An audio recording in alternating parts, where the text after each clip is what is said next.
Hi, this is Tarik Rashid.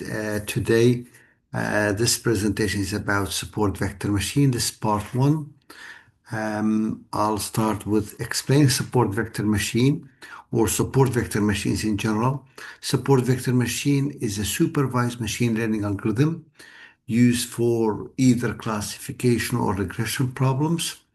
It is very good by finding the optimal separating line or hyperline, which divides data into classes, positive or negative, by having the maximum margin.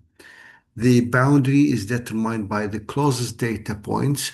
Those closest data point on the boundary, on the margin, they will be considered as support vectors. Support vector machine can be used for handling linear and nonlinear problems.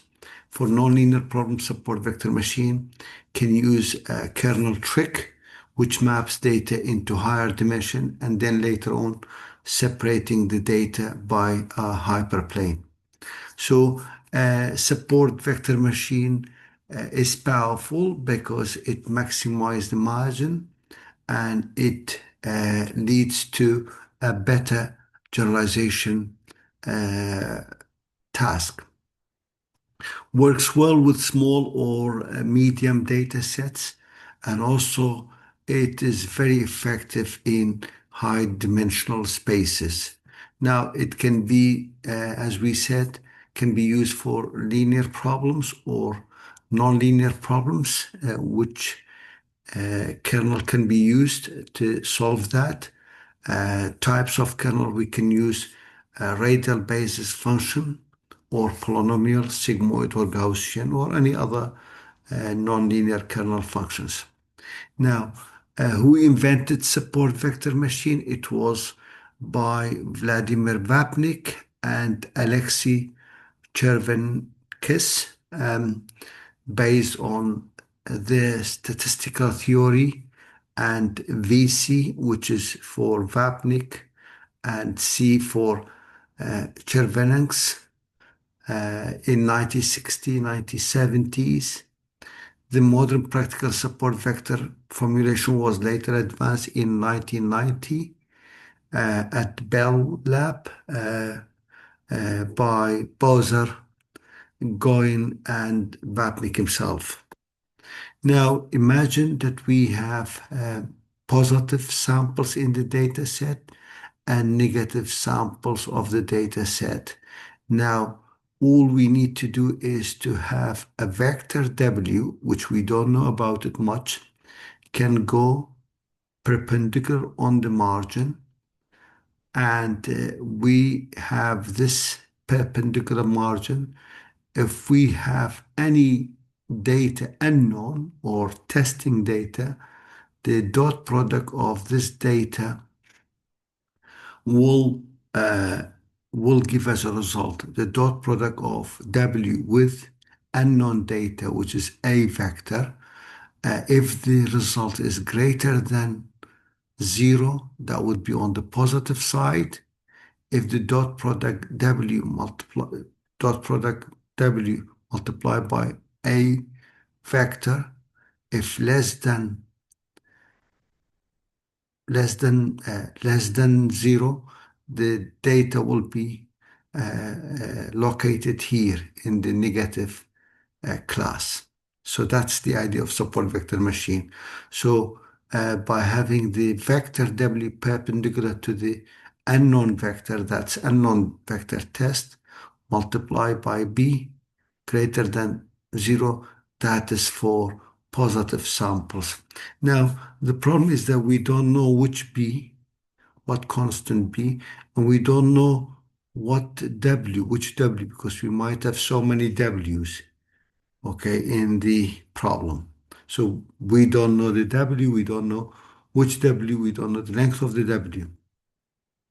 So if we assume that the W perpendicular to the positive side, positive samples plus B greater than zero, and W perpendicular to the negative samples plus B less than minus zero, then we form two equations here. So this is for positive and this for negative. So we form two equations now. Now, two equations could be a complicated scenario. Therefore, we're trying to introduce another parameter, which is y, the class or the label. So y for positive samples is 1 and y for negative samples is -1. So by multiplying this left side of the equation, the first equation, by positive samples, it will be the same. This one would be greater because that's +1 and here +1, so nothing happened. Now, and we multiply y negative multiplied by the left-hand side for this one because we have negative, and negative cannot be greater, okay, equal negative. So uh, it'll be actually greater. Cannot be smaller than negative.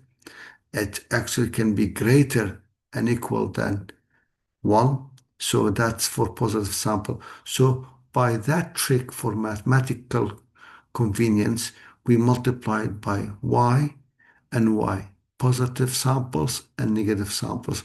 And we managed to get only one equation, which is y sub I w x sub I plus b minus 1 greater than 0. That's the equation which lies, the 0 equals 0, which lies in the middle. Okay. Now that is the the vector that we have for positive samples and the vector for the negative samples. So the difference between them will give us, multiplied by the weight vector, unit vector, will give us the margin or the width of the street, So we can find width of the street by having the vector p for positive and the vector x for negative, xp and xn, the difference between them, xp minus xn, multiplied by the unit vector. Okay, then we will say that we can find the width of the street or the margin. So that's how we found it by this formula. Now, next, if we plug in this one into equation 1, that idea, which is, that's the equation 1, but we plugged in for x sub I samples of positive sample, and when we plug in positive sample and we plug in y sub I positive class, which is +1, so we'll get the 1 minus b for positive samples, and we'll do the same thing. We plugged in y negative for this negative samples, and we plugged in x negative for the to replace x sub I, and because we have y class is negative, so we'll have 1 plus b, here 1 minus b. From the, if, as we said, xp minus xn, so xp 1 minus b and xn 1 plus b, so we'll get 2 over w magnitude 2. So that is we try to get maximize of this one. Maximize of this one means that the denominator should be minimized. So minimizing of w. So that's the equation 3 we produce from this idea. Now from this equation 2 and 3, so we are going to, because equation 1 is about minimizing and equation 2 is about respecting. That's the restriction. Equation 2, that's the restriction. So this equation should be equal 0. but this equation should be minimization.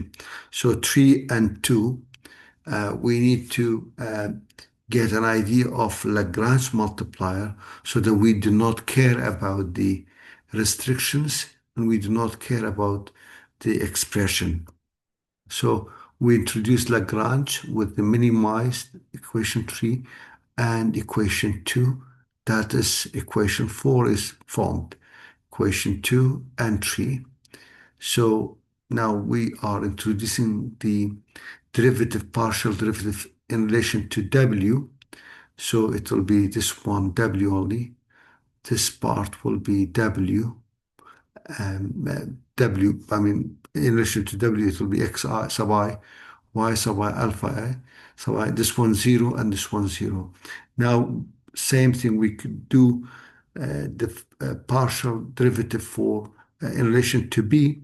In relation to B, this whole will be 0 and this whole will be 0, but this multiplied by B and alpha multiplied by B, it will be only alpha sub I, Y sub I, sigma I. So that's the equation 6. Now plug 5 in 4. 5 was W. So the result of W, put it into 4. So that was the W square. So this one, W square, but we add the idea of Xi and X sub I and X sub J. So simplifying this equation, we will get equation 8, which is Lagrange equals this one. Now replacing W in equation, plug the value of W in equation 5, which we found it, into equation 1.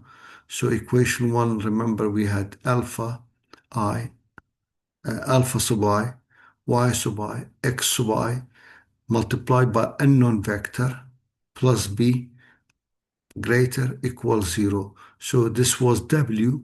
We got the equation 5, plugged it in. Instead of W, we will have that result. So for the kernel function, all we need is to convert the data from one space to higher space by using phi function or phi function. So the phi function, could be polynomial or could be sigmoid or could be Gaussian.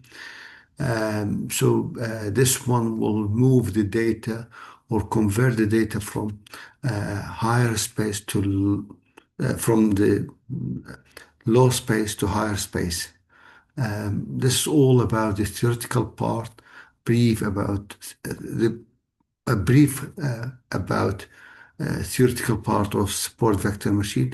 In the next class, we are trying to give you some examples, practical examples on support vector machine for linear and nonlinear both.